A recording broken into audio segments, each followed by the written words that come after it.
I'm going to hold off on that. Let me set up the scenario first. And hopefully it will not evolve into a read my mind exercise. I have a box, actually we don't even need the ground. We have a universe with just these two objects in it. I have object A going to the right, object B going to the left. They will run into each other. They will run into each other, let's just say at this point right here. So this is them hitting each other. There will be some sort of compressing of them as they collide. So that's A and B.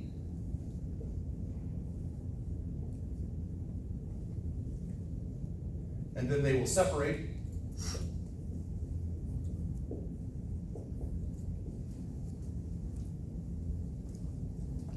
So doing an absolutely spectacular demonstration of what I'm talking about here.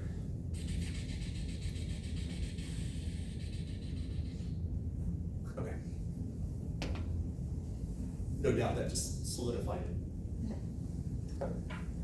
The question is, while they are hitting each other, so while they are in contact, there are three things that are the same, three quantities that are the same for both objects. What are the three things?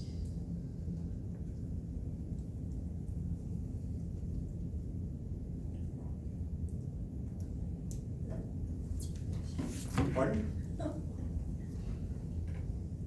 said friction. Is there a desired relative motion?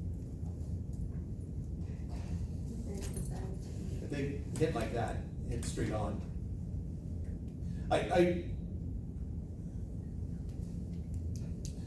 We can generalize that. Or why don't you generalize it? Not. I can't. Somebody else want to do it?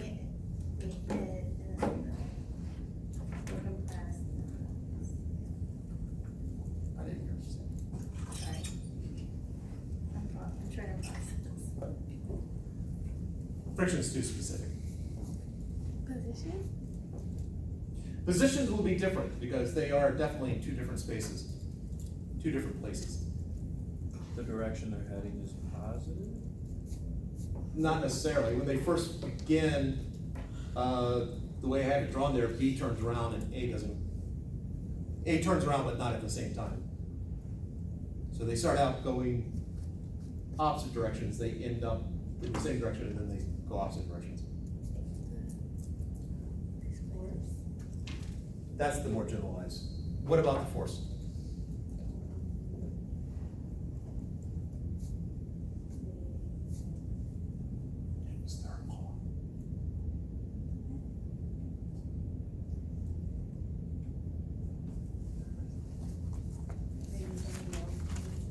All right, you started us off. Force, what's? They have the same magnitude? Yeah, they'll have the same magnitude of force on each other, and Not direction. opposite directions, okay. Same, the thing that I erased, been nice had I not at this point. But presumably in your notes. The ground? Say it again? The ground? The ground? No ground in the problem. The same force, negative, I guess? Okay, same type. Same type. Yeah. Same type. That's why friction, there might be friction involved there, and if friction were involved, they would both have friction acting on each other, but it doesn't have to be friction, it's whatever the force is. All right, so they will have the same magnitude of force. Will be the same for both.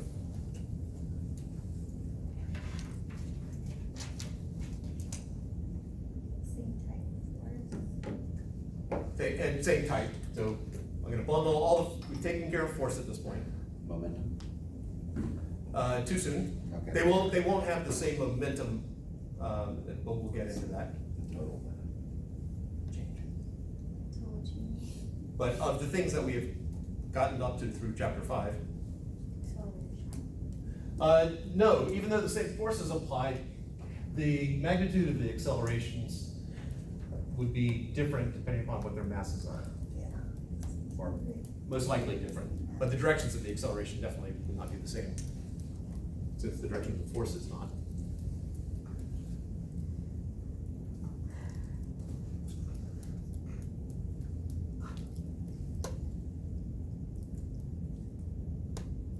I will say one of these is so incredibly obvious that most people don't think about it.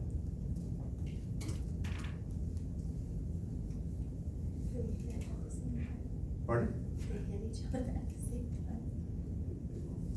Okay, keep going. That's Mass. Pardon? Mass. Mass is not necessarily the same. Yeah, I was, you said obvious. the displacement? Displacement actually is gonna be the same. Because while they collide, A moves from here to here, and B moves from, I did not draw that right, but they're basically both moving that distance right there. That is, I drew it badly. But displacement should be the same for both of them. And the other one, Yvette was really close to it. If she had stopped after she mentioned the quantity, she would have actually gotten away with it, but she kept going. I overthink everything.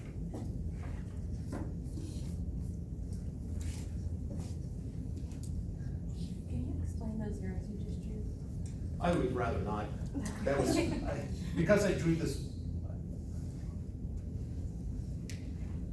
All right, let me redraw it. All right, so A basically is gonna shift, B is going to shift. B goes basically from there to there during the collision. A goes from basically there to there during the collision. And what I'm saying is that those two arrows should be the same, that they both, from the moment they touch to the moment they stop touching, that they both move the same amount in the same direction. That was the intent. What did you say before? I don't know. There's something about the collision. They hit each other at the same time. Yeah, times the other one. They are touching each other for the exact same amount of time. So the way you said it sounded like you were just talking about first contact, but there is a duration there. They don't touch each other for infinitesimally small amount of time. There's some measurable amount of time they're touching. So these are the three quantities right here. Usually when people are struggling with the time aspect of it, I give my most obscure clue. It's the name of a Bobby Sherman song. And I suspect even you don't know Bobby Sherman? No. Yeah. I was correct. Teen heartthrob of the 70s. Could have been conceived. Your parents probably know who Bobby Sherman is. I did have a student a number of years ago who had actually been to a Bobby Sherman concert because his sister dragged him to it. So he says. All right, now let's connect this. If I talk about these two things, and that doesn't work on the board there. If I connect these two things, we get into the concept of energy and work. If I connect Newton's third law with the time aspect, we get into momentum and impulse.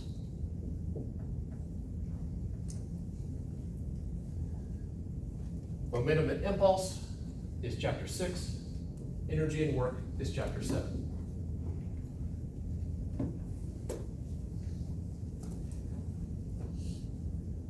Most textbooks do energy and work first, and then momentum and impulse. You have decided to go the other way. 61 half dozen or the other. All right, so what I'm about to do is I'm going to go through a derivation. I know I have a variety of math abilities in here and math comfort. If math scares you, because there's going to be a lot of like alphabet soup on here, just sort of let it sort of wash over you and just sort of understand the spirit of what I'm trying to do is show you that it comes from somewhere. Instead of just saying, here's the formula for momentum, I want to explain where it comes from. So, any questions before we begin the beauty of a derivation? The momentum and impulse, is that force and change of time, or is that included to the change in displacement? It does not include displacement. Okay, that's all, thank you.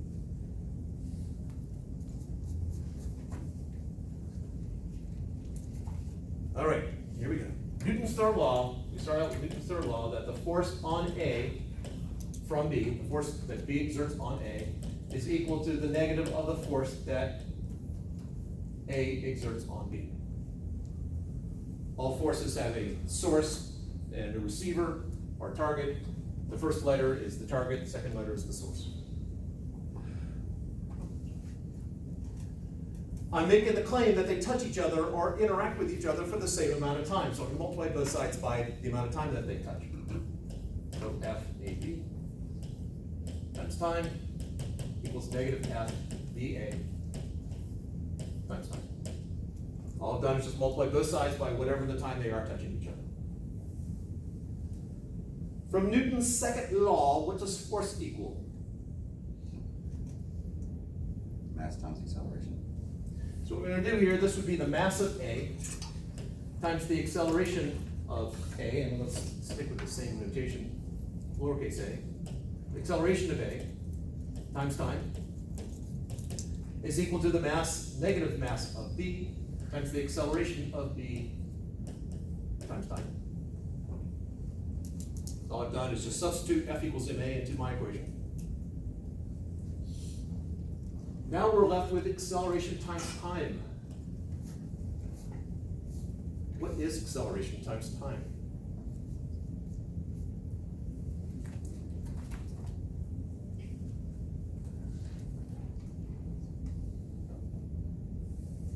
It's a chapter 3 thing. All right, what is acceleration? It's velocity. Close. Change. Yes. Acceleration is change in velocity over change in time.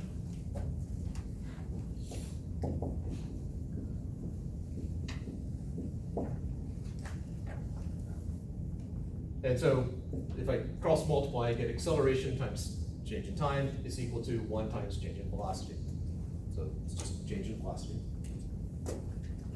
So this becomes mass of A times the change in velocity of A is equal to the negative mass of B times the change in velocity of B. These are vectors here.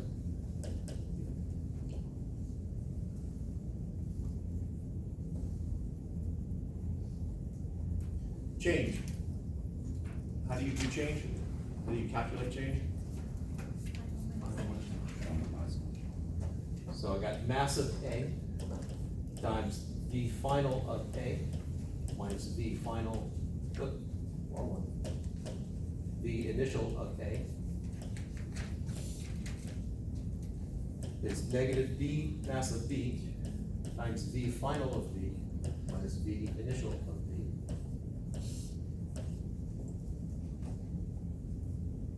Alphabet soup, but we're slowly getting someplace. What I'm going to do is I'm now going to distribute the mass. So I get mass times this things in parentheses, which are separated by a plus or minus sign. So I'm just going to multiply mass times the first thing and then mass times the second thing. So I have mass of A, V final of A, minus mass of A times V initial of A equals negative mass of B, and let's see if I can make that more legible, equals negative mass of B, V final of B, plus mass of B, V initial of B. And this is a plus sign because I got a minus that I'm distributing with it, and the minus times the minus is a positive. At this point, physicists look at this and they go, oh, I have so much writing to do. Let's come up with something easier. So they said, all right, since MV shows up 4 times, let's come up with something for MV, and we'll just use a P. Let's just say a P is equal to MV. Now, so this equation now becomes P A final minus P A initial is equal to negative P B final plus P B initial. At least it's less writing. I guess I flipped some of my subscripts there, but the intent is the same. Isn't this so much clearer? You look at that and go, oh man, how simple is that? We're going to do one more step, and then we'll come to a conclusion. what I'm gonna do is I'm gonna get all the things that are initial values on one side and all the things that are final values on the other. So I'm gonna take this right here and bring it over to the right-hand side. I do that by doing the opposite, so I'm gonna add this to both sides. And then I'm gonna take this and bring it over to the left side, and I do that by adding that to both sides. So I get P A final plus P B final equals P A initial plus P B initial. And this is when physicists' hearts go all the Twitter.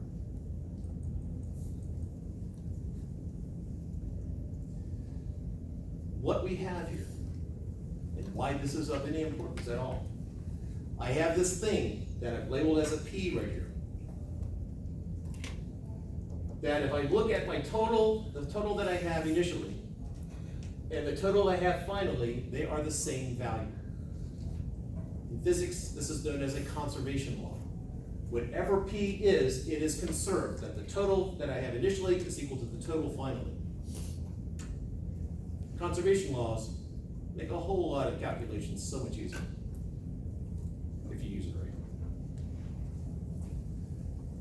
right. P, as some of you might have guessed or know, is the symbol used for momentum.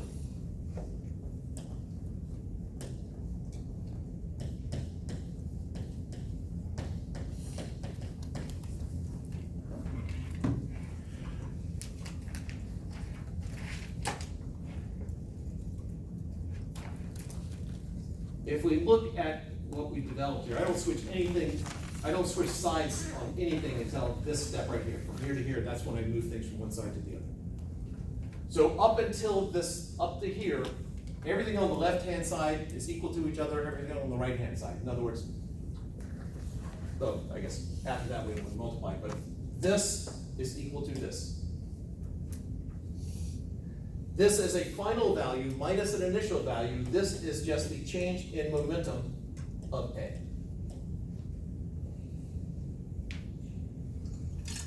So if I have force times time, I get to a change in momentum.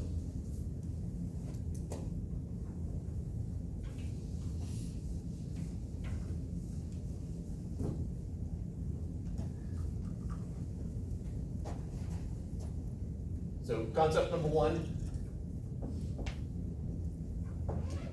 let's write more traditionally, conservation of momentum. And number two, the force acting on an object times time is equal to the change in momentum.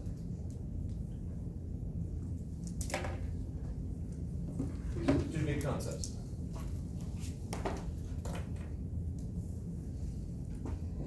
This right here, this force times time or change in momentum, whichever one is more convenient to use, has another name.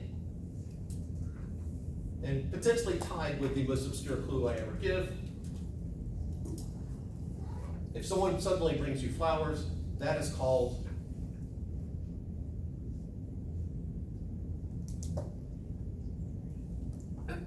apparently none of you were paying attention to the TV commercials for perfumes in the 70s. That is impulse.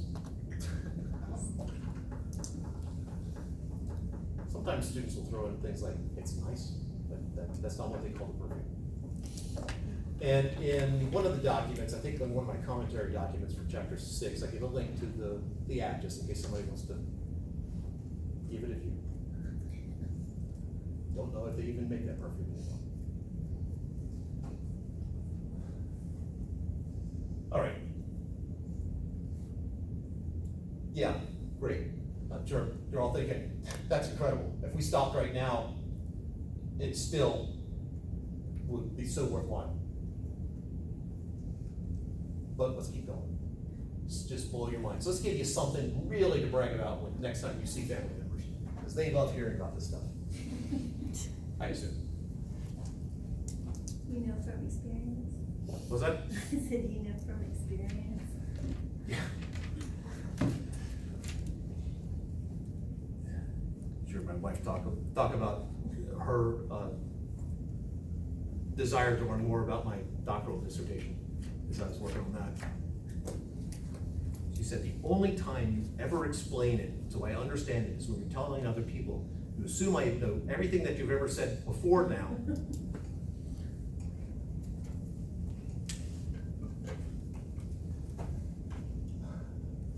Here's the power of conservation momentum. I have two objects.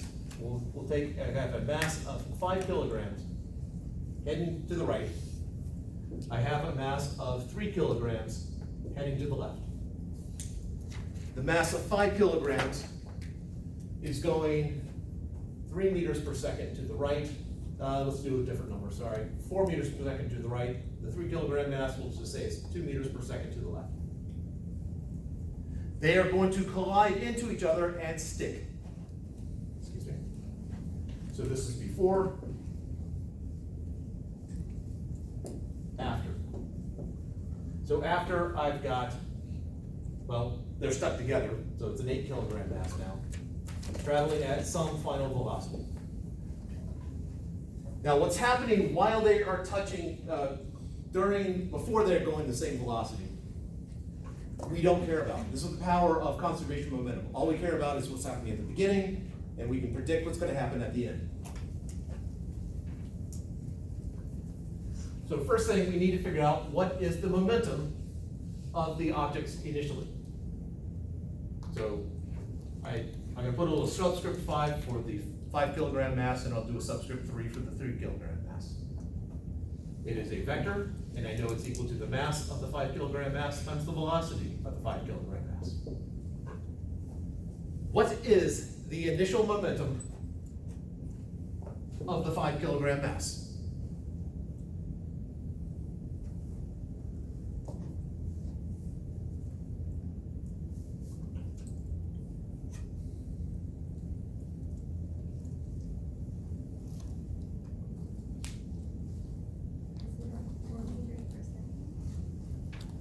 Momentum is mass times velocity.